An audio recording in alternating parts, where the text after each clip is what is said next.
Ag Bioscience, the #1 ag tech podcast globally, is now available on video. Hear from leaders and innovators across food, animal health, plant science, ag tech, and agriculture. Mondays at 6 a.m. on YouTube or wherever you get your podcasts. While you're there, subscribe and leave us a review. It's the Ag Bioscience Podcast with Agronovis Indiana. Get more information at agronovisindiana.com. The internet changed how we work. AI is changing what work gets done. A bank cut loan processing from days to hours. A student built an AI scheduler, improving on-time delivery from under 70% to over 90%. Most teams know AI matters, but aren't sure where to start. InAI is Indiana's statewide AI adoption effort, built with industry, academia, and community partners, helping you move from understanding to action. Visit inaiready.com.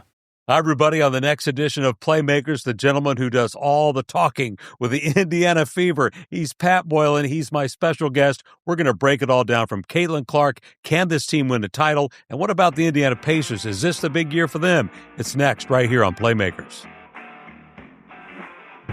Hi, I'm Dave Calabro, and I've covered some of the biggest moments in sports. But the stories that matter most are the ones that you rarely hear, because the game is decided long before the final whistle or the checkered flag. These are the people who make the big plays. Welcome to Playmakers. Brought to you by Indiana Members Credit Union. This is Paul. He loves running, music, and DIY home projects. In fact, he's remodeling his kitchen thanks to a home equity line of credit from Indiana Members Credit Union.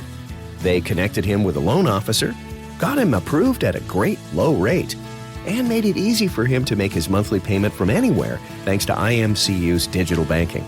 Looks like Paul can do it all with a little help from IMCU.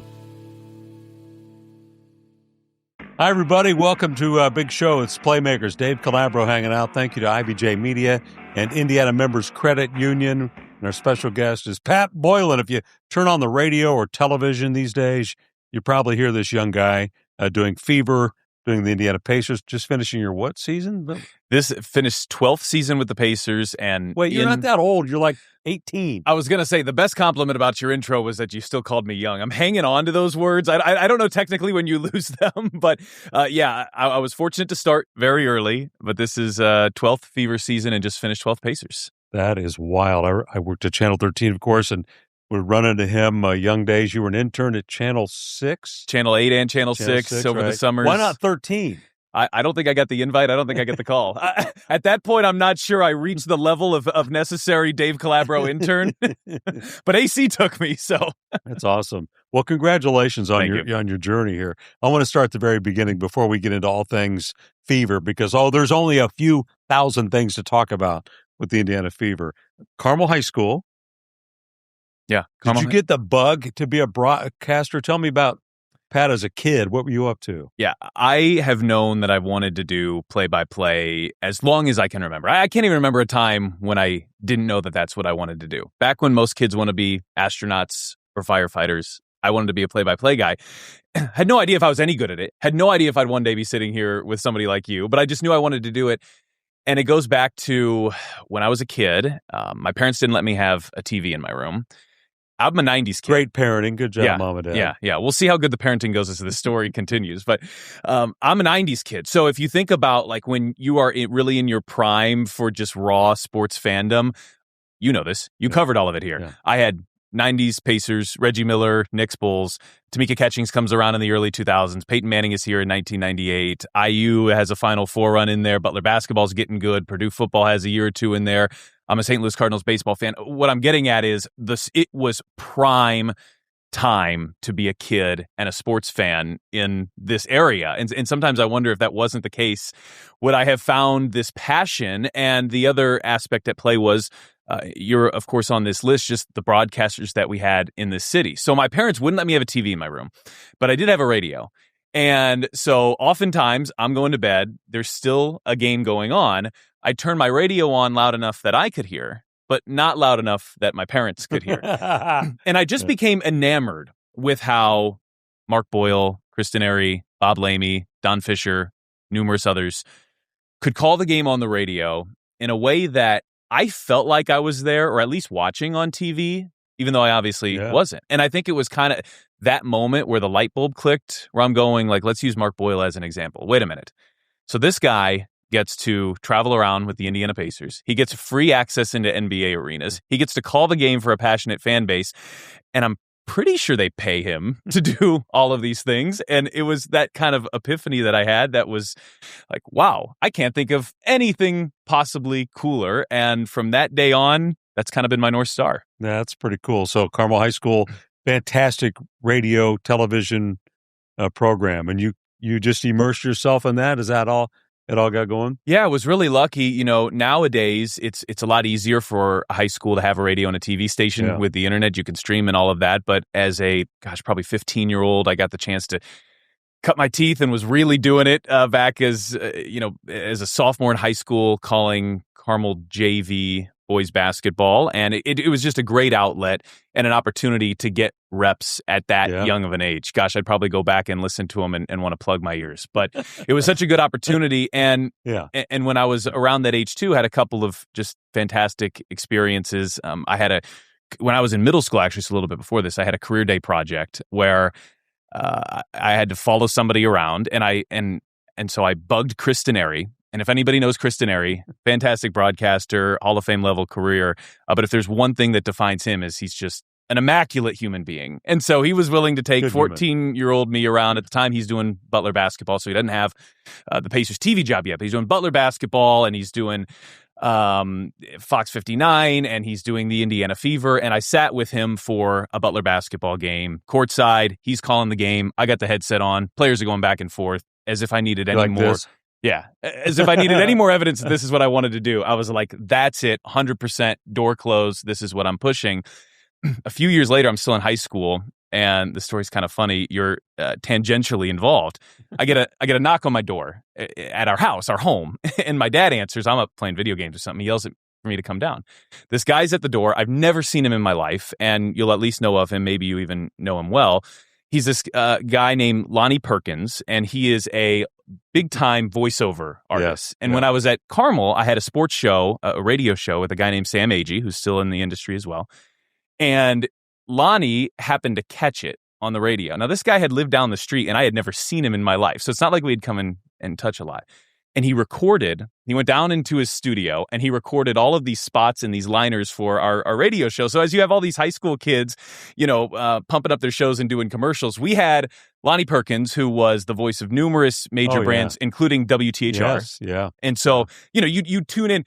Here's Dave Calabro with sports on Channel 13, like that, but better than that, because that's what he does. And he recorded all these spots and these liners for our silly little 17-year-old high school radio show.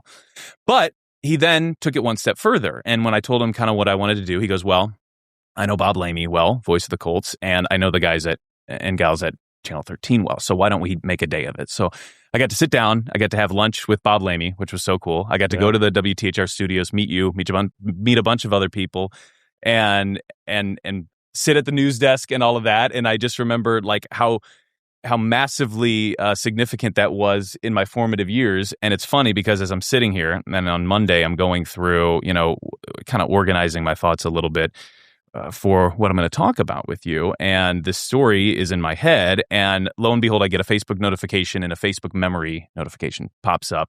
And I know this is also an audio podcast, so this version might not be the best for the audio version, but I've got a photo. This is me and one other guy at the WTHR that is awesome. news desk. Yeah, sitting at the news desk, checking out. 17 You're years already 12 ago, feet tall in this picture. The how memory long ago was reads that? 17 years ago, as of June 22nd, was that cool. day. And I'm sure you have similar stories that you remember when you were growing up. I mean, when you get those kind of experiences as a kid, they're just magnified and they're so special. And I think you learned early on from about paying it forward and what somebody in the industry did for you. All those people are willing to say yes. And I tell young people all the time, regardless of what kind of business you're going into, just make the phone call, make the ask to somebody. Hey, I'm curious about engineering. Hey, I hear you're very successful. Can I spend an hour with you? Right? No question. I mean, it's one of the things that I learned and actually couldn't believe. And still to this day, I still do it. I still reach out to broadcasters that I admire and say, hey, would you mind looking at my work? And it was amazing back then as a little punk high schooler, how many people I could reach out to, and they'd respond to email or they'd give me a call back and they'd be willing to help. And I think it's because, now that I'm kind of wearing the other shoe, we all remember getting that lift up back when we were in high school and in college and young professionals. And so we want to be able to do that same thing for the next class, the next generation. So then you go to Ball State, got heavily involved there doing play-by-play, right? Yeah. So another good fortune moment. David Letterman donates this massive amount of money to Ball State as I'm a high school senior. So I really wanted to do this big college tour and look at all these places around the country, but it was impossible to really no-brainer, look elsewhere. It was a no-brainer. This building's brand new. It's a great facility. It's a great school for broadcasting anyway. So yeah, went there, got a ton of reps, a ton of experience, and Chris Taylor at SportsLink was just emerging as well, and that's now a major, well-known program. It was in its infancy back then. But all those experiences, at the end of the day, I felt like when I was graduating, I had 7 years of real-life experience, even though I didn't. If I made a mistake on a college radio or TV station, it wasn't that big of a deal. But I felt like year one for me, which was in Bismarck, North Dakota, but I felt like year one for me was really year 8. So I owe so much to Ball State and Carmel and the opportunities provided by those two schools. Then you go to Bismarck, North Dakota. You nailed it. Just where every sports... How everybody draws it up, right? Right. Isn't that how it goes? And people don't realize in our industry what it takes to get in. It's kind of like playing sports. You got to make the JV, then you got to make the varsity, and hopefully you get to play at the college level and then to make the pros. It's a whole nother step, isn't it? No question. And this company called Beck Sports out there, it was pretty unique. It offered 80, 90 TV play-by-play reps a year. Wow. Your brother, who has made a very successful career doing TV play-by-play, and I know you know this as well, it's very hard to find. It's one of those catch-22s because they tell you, well, we're not going to hire you unless you have TV play-by-play experience. Well, how do you get the experience without getting the opportunity in the first place? Yeah. So that's what led me out there. It's actually turned into a pretty interesting pipeline job because there's numerous other guys, Mick Tidrow, the voice at Ball State, Noah Reed, who does national stuff for Fox Sports 1, a few other guys, including the pre, half, and post on TV for the Milwaukee Bucks, all ended up coming from that same North Dakota station. And was there for a year. It was very cold, but the reps were great. You're working. You didn't care, right? Yeah. The only thing I didn't love about it was I was just worried I was going to get stuck there, which is no disrespect to North Dakota. But had you told me I was only going to be there for a year, I truly enjoyed every bit of the experience except waking up and walking outside and it being negative 10 degrees. And when it's negative 10 degrees, your body just instinctively coughs. You have to get it out before your body's willing to take in 10 degrees. Then you get the phone call to come back home. Yeah. What was your first job with the Pacers? It was, a version of what I have now. So Kevin Lee had a version of the job that I have now. Long-time broadcaster in this city, very talented, very polished, has done a lot of stuff, but I think people probably know him best for his work with motorsports and with IndyCar, which he still does. And his plate was getting too full, and they needed somebody whose plate wasn't so full. And a theme of this will just be, the good fortune that I've had, but I'm 24 years old, just turned 24. And realistically, like if you would have looked at all of the candidates for this job and rank them by experience and rank them by polish, I'm near the bottom, if not at the bottom of the list. But fortunately, my boss at the time, Jamie Burns, and then our president at the time, Rick Fuson, they wanted to bring in somebody who was younger that they could develop. I think they probably saw something in me that I didn't even see at the time. And if they don't want to do that, or if Kevin Lee, when I'm 1 year out, isn't getting all of these other opportunities, I'm hopefully still in the industry. I'm hopefully still doing something fulfilling. But I don't like to think about it because I'm so lucky where I am and feel so great about how things have gone the last 12 seasons. And so, when I started, I was doing, which I still do, half sideline for Pacers Radio, post-game on Pacers TV. I was doing a little play-by-play for Fever. Denari was the full-time guy then. I took over for him in 2018 full-time. So my full-time Fever run starts just after Tamika Catching's era ends, but I did have a couple games where Tamika was there. And I'm just extremely fortunate because the Pacers and the Fever have believed in me and they've continued to up my responsibilities and what I do there. And the obvious other piece of good luck is we get a transformational, generational star fall into our cities and our organization's lap in 2024. Yeah, I want to go in that direction. We want to talk about all things Fever and the drama. We're recording this in June 22nd, I believe. Is it 22nd, 23rd? The Fever just had their big showdown with Phoenix the night before. Caitlin Clark involved in how would you describe what happened? Alyssa Thomas from the Phoenix Mercury came down hard on her, knee to the groin and a fist to the neck. Yeah. How would you describe that scene? I would let's start from the very beginning before we get into that. Sure. Let's start when she's drafted. Sure. I was there in Brooklyn, and it was like it was like Elvis showed up. I will never forget being there. I've covered a lot of major events, but every fan knew what bus that Caitlin Clark was riding on. She shows up. There are thousands of people. I mean, they closed down traffic just to get a glimpse of Caitlin Clark. It's absolutely wild. When did you first realize how crazy her star was? I don't know if there was a moment, but I remember being at our draft lottery party at Gainbridge Fieldhouse. She did not yet declare that she was coming out yet. She could have taken one more year. I believe it would have been a COVID fifth year, but she had gone through 4 years at Iowa. And I remember winning that lottery and just thinking, this has the potential to be one of the most massive moments in the history of Pacers sports and entertainment and really our whole city. Yes. Because at that point, she had blossomed into a megastar in the way that we have never seen before for women's basketball. And the concept that it could be moving here was just, it was hard to wrap your head around. And to be honest with you, Dave, it still is a little hard to wrap my head around. Even though we've had, as we're talking here, early-ish into year number 3, there's still part of me that, can't believe that this massive player storyline person is here in our city. But, I think just following her at Iowa, you knew it was going to be a big deal, and you knew that those fans were coming with her. They weren't going away just because she was leaving Iowa, and you knew it had the ability to turn into packed arenas, sold-out games, home and road.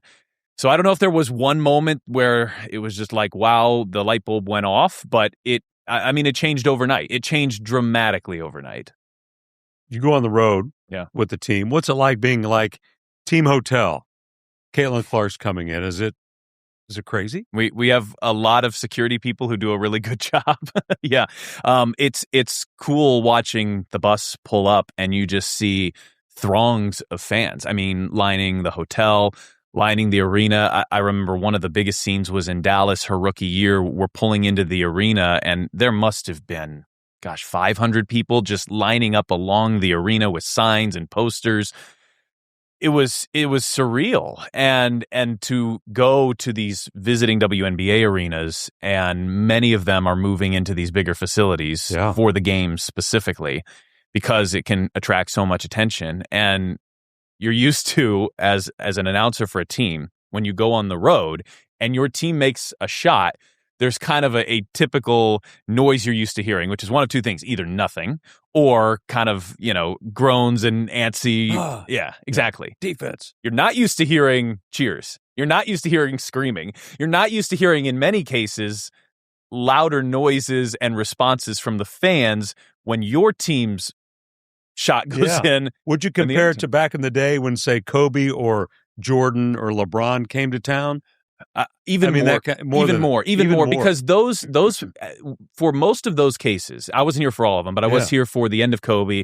I was here for Steph Curry, LeBron James. Yeah. In most of those cases, the Pacers were fielding very competitive teams too. Yeah. Now, I'm not saying that the Fever weren't playing other good WNBA teams, but it's not quite apples to apples just because so many of those people were there specifically for her. And I know that was the case when Kobe and those guys came to town too, but you still had a good contingent of Pacers fans who were showing up every single night. The Pacers were good during a lot of those runs. Caitlin Clark as a person, I don't know her. You know her. How would you describe her?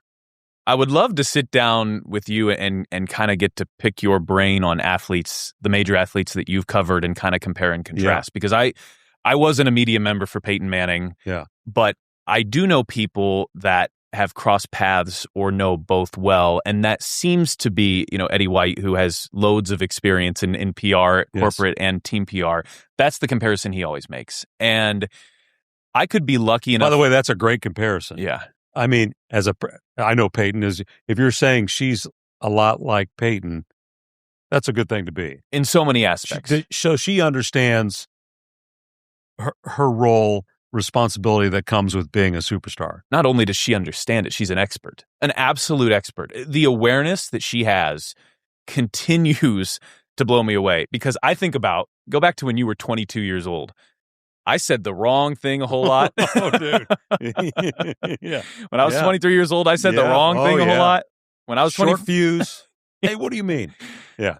And it's unbelievable. I mean, her ability to understand the moment, to be the person in it, to be so self-aware of all the things that come with it, but also to be so self-aware to not complain about some of the very realistic challenges and difficulties that come with being in that big of a spotlight. I mean, she can't go anywhere without it being a media circus, and she handles it with such humility and with such grace. I literally don't think I've ever heard her say the wrong thing, especially with a microphone in front of her face. And when you think about her age, it's remarkable. And if I'm lucky enough to do this and have the kind of career that you did, and maybe one day I'm sitting in your shoes, I think it's very probable that I would be able to look back on my entire run, hopefully, if it's with Pacer Sports Entertainment the whole time, and say, that is the athlete that had not just the biggest spotlight, not just, the most attention, but also the one that handled it the best and was the most made for that moment. I always think about this, like, talent doesn't pick the person, right? Talent is talent. And then the person behind that is its own totally separate thing. The fact that these two are at the level that they are with this one person, it's remarkable. And I think for those that have followed sports in our city, despite I was a fan going to Colts games, I loved Peyton Manning. I didn't cover Peyton Manning like you did, but I think that's one of the best comparisons you can make. How would you describe Caitlin on court? I know you work for the Indiana Fever but some people complain. I asked a bunch of hardcore Fever fans to send me some questions, and a theme that came up was talking about how she carried herself. She got a technical earlier in the season for clapping, and some people thought that wasn't very classy. Sure. What would you say to that? Well, she's certainly putting you on the spot, man. Hey, that's what we got all these lights in here for. I know, right?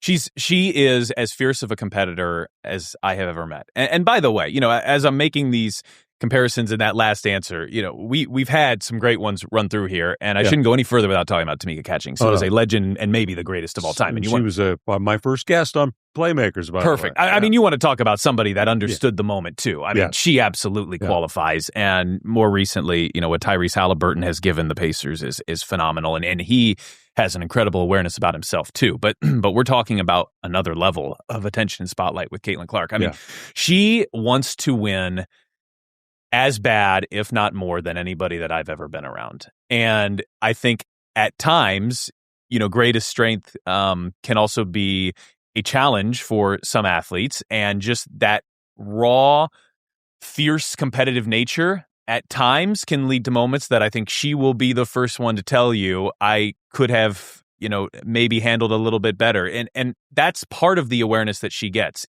Even when she has a moment where she gets a technical foul, she will usually be the first one to tell you post-game, as long as it was fair. Legit. Yeah. There have been a few that I don't know if I would qualify as that. There was a recent one that I don't think would qualify as that. But she has the awareness to understand that, maybe she could have handled things better. She's not one of those holier than thou, I am perfect, everything I do is perfect. And so I think for many athletes, I mean, look, she has the spotlight, so she gets the attention on this. But I mean, how many NBA and WNBA players do I see that get technical fouls? It's a ton of them. And the things you're describing about her at a young age are exactly what I would have said about Peyton back in the first couple of years of his go. Let's see. One other question. Since Clark arrived, are you being bombarded with emails, social media, and comments about how they're describing the players and coaches? Have you had to pull back on how much information you put out there publicly? Does that make sense? Yeah and no. And as Caitlin Clark has come into our orbit, it has done something that, frankly, I didn't think we would see within any recent window of time, which is the Fever get talked about at the level the Pacers get talked about. Our TV ratings on WTHR are Pacers-esque. And so that is so cool because I go out in the community or I go on Sports Talk Radio. Sports Talk Radio actually wants to talk to me now. About the Fever. Yeah, about the Fever. Exactly. So I don't approach broadcasting a game any differently than I did back in 2018. When I started, it was right after Tamika Catchings. There were unquestionably some rough years. I think there was a time where I probably, as a play-by-play broadcaster, had the worst record of all North American sports play-by-play announcers. That's quickly changing, but there was a time there where that was probably true. And, there weren't 17,000 people in our building, but I always approached it the same way because it's kind of a one-on-one perspective. Whether there's 100,000 people watching, the Ion games we get to do reach the low millions, which is also just confounding to me to believe that I've called a game for 1 million people.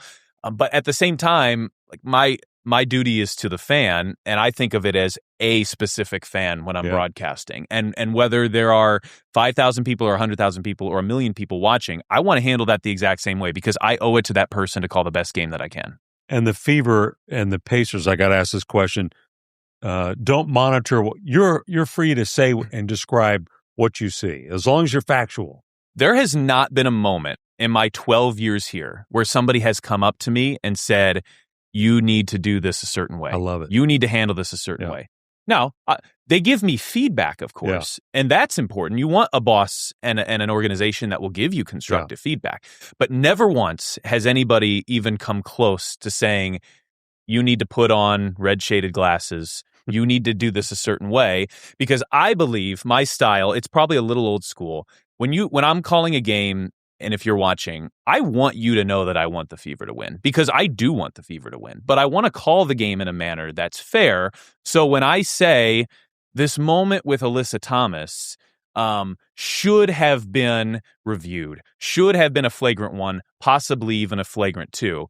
When those moments happen, I want you to know, well, he doesn't talk about the refs a lot. So when he's talking about the refs, it's probably something significant here. And if you were not a fan of the Indiana Fever, I want you to enjoy the game as well. So, I am on the Fever side of things calling a game, but I never want to be the guy that's full out homer that you cannot trust. Love it. Who's been the most surprising player to you this year? Good question. I would say I'll go with Myisha Hines-Allen, because not a major name, but when you say surprising, I'm not going to pick Caitlin Clark because I know what she's capable of. Right. Aaliyah Boston, Mitchell, same thing. Yeah. Aaliyah Boston, Yeah. I really thought the Fever were going to get this version of Sophie Cunningham last year, and then she just dealt with injuries the whole year. Never really came to fruition. She had a month or so where she was playing like that, and then another injury hit. But when Myisha Hines-Allen was brought in, she was kind of brought in as a backup big that, it was going to be a physical, imposing kind of force. But, she wasn't catching ESPN front page headlines when the Fever signed her. And I think she's been really good at understanding her role. If there are moments where she needs to be a quote unquote enforcer, she hasn't shied away from that. And she has worked her way into a larger role than at the beginning of the season. So I've been really impressed by her. This team has so much potential. Can they make a run for the title? Do you expect them to be there at the end? I mean, were they third in the East right now? I do. I do think they can make a run at title, and I do expect them to be there at the end. Because, a few reasons. One of them, I was looking this up the other day, Stephanie White coached teams have every single year, the back half of the season has outperformed the front half of the season. In 2015, that was her first year head coaching the Fever. That team, I believe, started 3-6 and ends up a win away from a WNBA championship. They went to the finals. They took on Minnesota that had 4 Olympians, and they took them to the do or die game 5. A lot, actually, like the Pacers story of 24-25. Very, very similar. You look at the next year, they got off to a tough start. They end up making the playoffs. You look at last year, And that team loses Caitlin Clark, only plays 13 games, loses Sophie Cunningham, loses just about everybody. The front office is picking up players that aren't even on teams. They end up in overtime to go to the WNBA finals. So Stephanie White teams have a way of being their best when they need to be their best. And while, I think the team would be the first to tell you they wish maybe they had another win or two at this point, from a big picture perspective, how could you not love what you've seen from Caitlin Clark here so far? She looks like, at bare minimum, top 3 for the MVP. Caitlin Clark, Kelsey Mitchell, and Aaliyah Boston are all averaging career highs in scoring this year, which I think is a great sign. Wow. So there's a lot they still have to work on. Defense notably, there have been a few games lately where the Fever have put up eye-popping offensive numbers, and they haven't always led to wins. But that's also kind of Stephanie White's bread and butter, is the defensive end of things. So my prediction, of course, I am a glass half full person. Come on, anyway. Homer. They're going to win the title? Yeah. We're going to have a parade? Yeah. Is it going to be a parade? I think they've got a great shot at it. I think they're going to be at the end of the season. I think they're going to be playing at a championship level. Take some luck, take some good fortune, takes the caliber athletes that I think that the Fever have. So I think they will, at bare minimum, be in the conversation 2 months from now. Yeah, I think they're deep. Stephanie White, love her. Give me your take on that relationship with Caitlin Clark, which gets every time they look at each other. Oh my God! Social media, there's something. How would you describe their relationship? You're around that. Yeah, they are both extreme competitors. They are, aren't they? Stephanie will be the first to tell you that she did not have, of course, the professional career capabilities that Caitlin Clark has had, and of course at college too. I mean, Caitlin Clark is the best college player statistically in, at minimum, women's basketball history. But we all know here, Stephanie White led Purdue to a championship. Yeah. She had a fantastic college career, Miss Basketball as well, one of the best in the state. And there are way more parallels than there are differences with those two. They're both fiery. They're both competitive.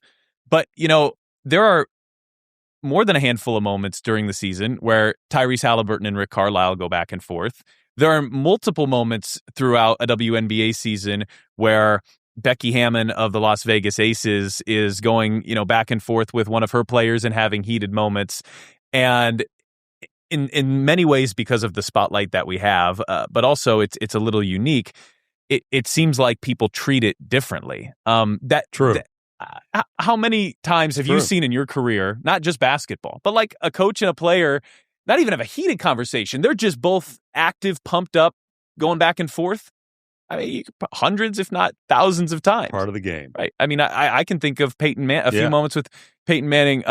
Tony, he and Dungy, there was always something going on. Wasn't there a classic, like, dang it, Donald kind of? Yeah. Oh, yeah, there was always something going on. Yeah, interesting. I want to switch gears to the Pacers. Sure. Gee, you get to do that as well. Yeah. What a ride last year. Let's go back to that moment first. Of just becoming a part of the Pacers, growing up, watching the Pacers and the Knicks and all the glory days of the Pacers, and now you're working for them. When was your aha moment working with the Pacers where you're like, wow, this is, they're paying me to do this? I've got a couple. One of them is just day one, game one. Preseason game one, there's 10,000 people in the building. The game doesn't matter. Nobody starters are playing. But for me, it was game one. So that was just to be able to sit, do the pregame show, work with Mark Boyle. When I was talking about those voices at the beginning of the of the podcast, Mark Boyle, Chris Denari, I get to call those two coworkers. I get to work 90 games a year with Mark Boyle. I get to work closely with Chris Denari on Pacers TV. So to have that opportunity, that was an aha moment. 24 years old. I'm basically right out of college, and I was in that building just a year and a half previous for Pacers and Heat game 6, which sent it back to Miami for game 7 of the conference finals as a fan in a shirt with a beer. And now a year and a half later, I'm on the front row. I'm on the front row. Yeah. So that was a moment. Probably the best story that I have as it relates to that is in 2019, December of 2019. And I'm actually right next door to where we are right now. I'm in the Emmis building. It's Saturday morning. It's 10:30 a.m. We have a show called Pacers Weekly that runs from 10 to 11. We still have it, by the way. Shout out Pacers Weekly. Check it out. And I get a call from my boss, and I'm on air, so I don't answer. And then I get another call from my boss, and I'm like, this guy knows that I have this show right now. He's my boss. On air. Something's up. we can laugh about it now because everything ends up fine. But Chris Denari had found himself in a ton of pain that morning, ends up going to the hospital, ends up being a kidney stone. My boss calls me at 10:45 a.m. I am in sweatpants and a t-shirt, and he says, "Hey, Chris Denari is in pain. We're sending him to the hospital. We just booked a flight for you. It's in 2 hours. Get home, get your suit, get to the airport. We need you to call the game." Pacers are in New York City that night at Madison Square Garden, and my head is spinning. And what I didn't tell him, because I didn't want to add any more conflicts to all of this, he's like, figure out the show, get out of the show, cancel the show, whatever you have to do. The show doesn't matter anymore. Yeah. Get in your suit and get home. But I hadn't showered. I woke up, rolled out of bed, and went to it's radio. No one knows. Yeah. And so I'm like, oh gosh. So I got a shower too. So I take the quickest shower I've ever taken. I grab my suit. I sprint to the airport. I get there just in time to catch the plane. I think many people know, but most play-by-play announcers have a board that is like kind of the roster on steroids. And for a Fever game, I spend 8 to 10 hours a game putting this board together. And I'm supposed to call this game in 6 hours. That's not possible. So I'm sitting on this tiny little flight to LaGuardia and in the back, and I'm cramped, and I'm just writing things down on this manila folder. Gosh, I get to Madison Square Garden at 4:30, and it was a wild experience. And at Madison Square Garden, you sit courtside. So I'm sitting right there. Clyde Frazier is where you are to me in this. And I'm going, what in the world is going on? And I had two just extremely great things work in my favor. For somebody that didn't feel fully prepped to call the game on TV, one was the Knicks had just fired their head coach the day before. And I don't mean to take that as a positive, somebody losing their job, but it allowed us to have this overwhelming storyline going in. David Fizdale had just been fired. And the game was fantastic. It was a 2-point game in the final seconds. The Pacers fouled Julius Randle with like 0.5 seconds left, down 2, at the line, hits the first, misses the second. Pacers win by 1 in New York City. I am on the plane home, back in my bed that night going, what in the world is going on? I have had my wedding canceled 6 days before the wedding because a hurricane came through. I've had a car crash into the front of my house and end up in my office, and neither of those are the craziest days of my life. That Knicks game at Madison Square Garden ranks as the craziest day of my life, and it certainly was an aha moment getting to sit there and call the game courtside at Madison Square Garden when I woke up that morning at the Emmis Building right next door in sweatpants and a t-shirt. That's pretty fabulous. That's really cool. This year, Pacers, Tyrese Haliburton back. We all know what we rode through this season. What's your take on the upcoming version of the Pacers? Well, his health and his capabilities are the most important thing to me, to what they're able to do. I think you have to have some cautious optimism by watching Jason Tatum, a similar level star with the Boston Celtics, who unfortunately went through the same thing a month and a half before Tyrese did. Mm-hmm. It allows you to kind of watch, hopefully, what Tyrese will be experiencing just a little bit ahead. And because he got hurt in round 2 and Tyrese got hurt in Game 7 of the NBA Finals, which is also one of those memories you'll just never forget, right? Being in Oklahoma City and watching that happen, like there's no way this is how the story ends. It could end with a loss, obviously, but there's no way it ends like this. Right. I think you have to be optimistic watching what Jason Tatum was able to do at the end of the year for Boston. And so if he can come back, look, he's probably not going to be 100% Game 1 or maybe even Game 10 or maybe even Game 30. But I thought the front office move to get Ivica Zubac was massive because you're in a window here where you just went to the conference finals 2 years ago. Last year, you're in the NBA Finals and you're a win away from the finals. This is one of those windows that doesn't come along all that often. And you had to figure out the center situation. And so to get a guy that the last full healthy season that he had, which was 2 years ago, Zubac here, was a borderline all-star. He actually ends up a spot or two away from All-NBA, which is top 15 players in the league. I mean, they figured the center position out. So you look at their roster, and it's deep. It's got Tyrese, who had the magical run up front. It's got Pascal Siakam, who helped carry the Pacers to that spot last year. But there's two big aspects that are going to have to be figured out, which is Tyrese himself. There's a whole confidence angle to all of this, too, that's not physical, that it's mental. Can you trust yourself? That first time you take that step back, where's your mental? And it's impossible for that to be perfect in Game 1. So that's going to take some time. And the other aspect is Zubac is a fantastic center, but he is almost the polar opposite of the center Miles Turner was. Totally opposite player. Miles' strengths versus Zubac's strengths are opposite. So making that work and figuring out how that will work, very confident in it working. But again, game one, you got a very new center and a point guard coming off of an Achilles. I would love to see you in late November and be talking about the Pacers being, 15-7 or whatever. And I'm not saying they can't be, but I think it's going to take some time. Yeah. Braden Smith, Pacers just picked up Braden Smith. Kind of Purdue fans are probably excited about that. How could you not? I mean, what kind of role will he have? Learn how to learn from. Learn from two of the best in Tyrese Haliburton and T.J. McConnell. Yeah. Everybody's going to want to make that T.J. McConnell comparison. Exactly, yeah. I think it's fair because everybody wants to make it because of the lift that he brings. And I think if you're a Purdue fan and you're a Pacers fan, they're different because McConnell comes off the bench and he's 100 miles an hour for 15, 20 minutes a game. And Braden Smith is probably the best player on a team that nearly won a championship, at least over the course of time. The best player on Purdue, obviously Edie and Trey Kaufman-Renn. I mean, there were great players there too. But he wasn't the Energizer Bunny at Purdue. But I think you can see some similarities in how he sees the game. Probably right now already a better shooter. McConnell has some aspects that he's of course better at. But I think it's two great people to learn from. And the one thing that Haliburton and McConnell have in common is they both see the game at an elite level. I mean, they're both high-level assisters. They see things before they happen. And if you watch Purdue over the last 4 years, I mean, that's Braden Smith to a T. So sure. I think he's got maybe the two. If you're in his position, forget the Indiana ties, forget the Purdue thing just for a moment. And let's just look at NBA team he's joining. Yeah. Tyrese Haliburton and T.J. McConnell, if you're in his position, I'm not sure there's a better 1-2 in the league that you want to learn from than those two. Man, this has been fun. I've enjoyed this.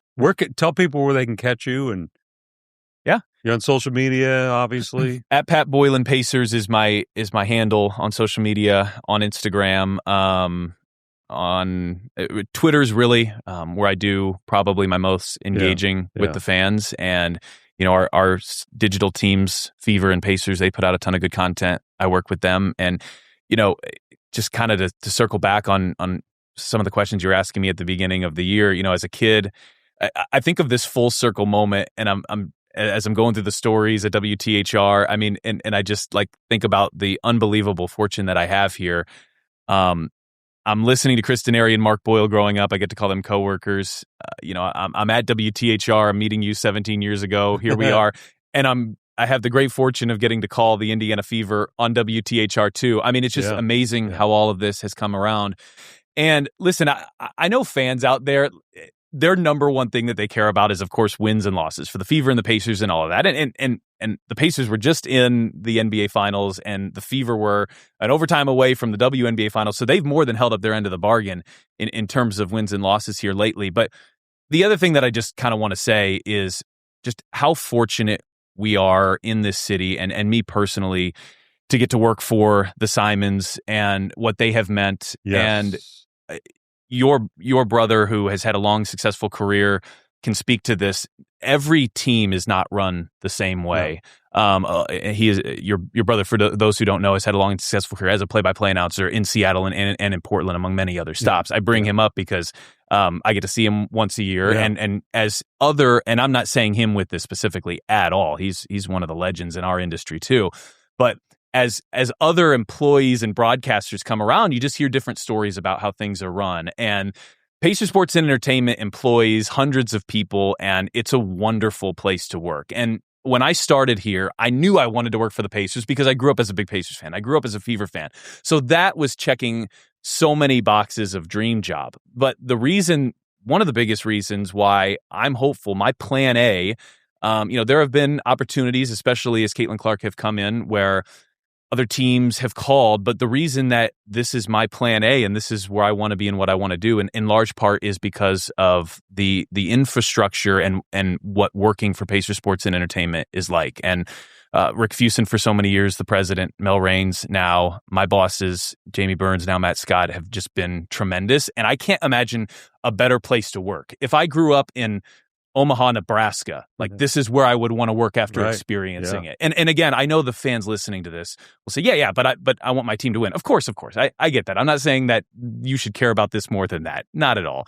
But I hope people understand, A, the importance of, bringing the Pacers to Indianapolis and keeping them here and what that's meant to the sports scene in our city. And B, for an organization that employs hundreds and hundreds of people, what a good place it is to work. And that really isn't always the case. And for numerous reasons, including those, I feel so grateful to be here. At the end of the day, I'm a kid from Indianapolis. There you go, man. Who grew up listening to you and to many voices on the radio and on TV. So it's so cool to get to do this here and now. Well, thanks for sharing the insight. This has been a lot of fun, and thanks for being on Playmakers with Pat Boylan. Get after it. It's time for a parade, man. We need a fever parade with this guy leading the way. I hope so.